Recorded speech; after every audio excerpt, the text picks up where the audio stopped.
First and foremost, let me wish you all a very happy Valentine's Day. Today, we are going to talk about a very important topic, love. And most of the time, people go wrong when the word love is being used. Let's understand what is love and why love is always an outcome of a loss. Really surprising, right? When I say this word, it comes as a loss. It's really debatable and surprising. And that's true because love and attachment are two polarities which stand at both the corners. Now, first and foremost, when we talk about love, let's understand what exactly is love and then we'll go to the attachment part. Most of the time, love comes with attachment, and that's also a major challenge in terms of a person really, imparting a true love. Now, what is love? Love is always unconditional and it's beyond all boundaries. It's not necessary that both have to fall in love. Love itself is an experience when they fall in love. So it is an experience of self in front of the others. This is very, very important. A person can bloom in love even after marriage throughout his life until he is almost nowhere in this world till he perishes. Whereas attachment is the root cause of all the anxiety, fear, and also frustration, and all this time happens when there is too much of attachment. And I can think of a story today which can really, relate to all of you, especially for young lovers and even for married people. There was a yogi and a disciple, and they both were going to various, kingdoms, and they were walking. And it so happened that they had come across a huge river, and then they were in a dilemma how to cross this river. So then they decided that they will cross it on a barefoot. And as they stepped inside the water, there was a beautiful lady standing at the banks of the river, and she asked the yogi that whether is it possible that to carry her and reach her to the other side of the bank of the river, because she was afraid to step into the water.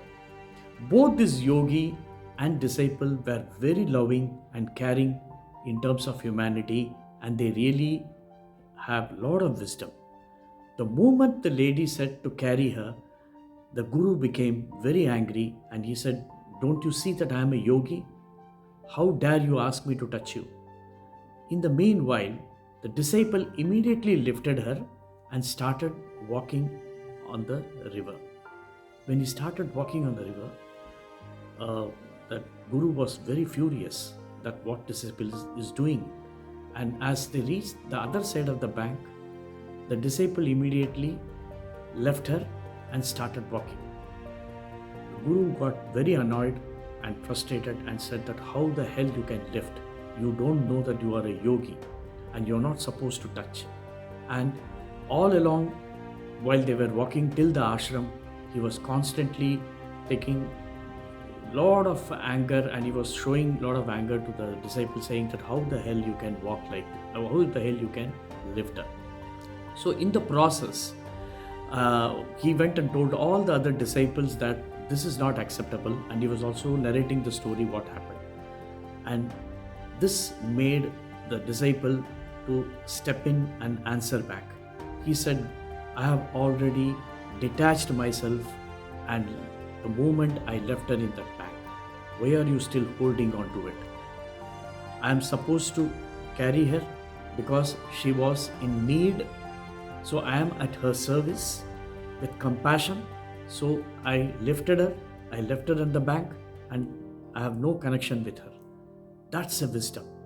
So it's very important to understand that most of the frustration is only because of attachment. When we give too much of attachment, the love is lost. Many times, it's always our needs more important than the other side. So, in simple words, in attachment, most of them we have this habit of possessing the other person. I can give you a very good example. Before a marriage, the boy and the girl, they agree to a lot of things, saying that, okay, I love you so much, I'm always at your service and all that. But after they get married, somewhere one of the partner starts taking the other person for granted because I possess you. And in return, the other person also starts possessing you. So in the process, the relationship is gone. So now, when I use this word relationship, where does this stand? Yes, between these polarities stands the relationship.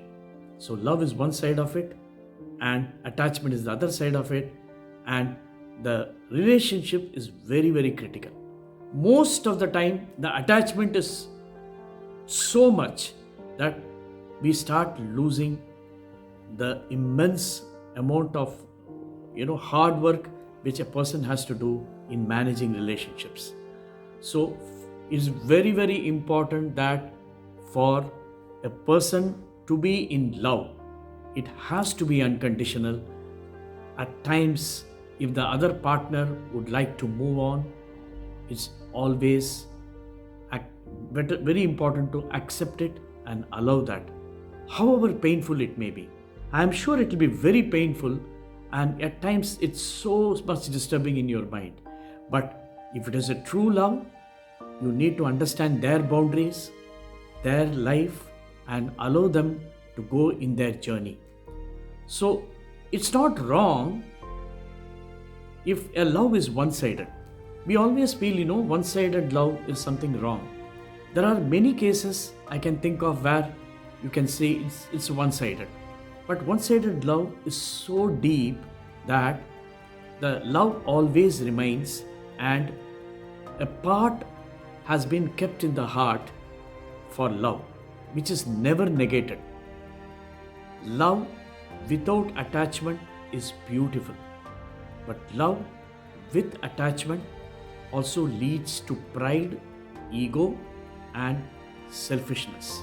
And when selfishness comes, the selfless is lost.